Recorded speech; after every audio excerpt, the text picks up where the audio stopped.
какой-то момент человеку вдруг надо резко похудеть, и тут нужно что-то простое. То есть человеку сложнее задумываться глобально об этом. Но вот в целом есть люди, которые сами по себе не любят все вредное. И вот почему же так происходит? На мой взгляд, это какой-то способ воспитания и культура вообще еды, то есть которая вырабатывается в детстве. А может быть, это просто осознанность какая-то. Это тоже двоякая такая история. Есть люди, которые в паранойю проваливаются.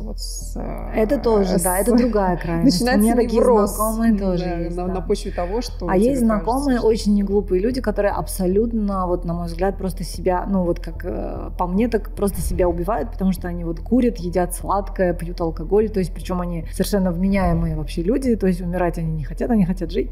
Такие гедонисты, которым нравится жить таким образом. Это все, знаете, до первой реанимации. Да. Осознанность не приходит до тех пор, пока человек не понимает, что в любой момент он может отправиться к Господу Богу.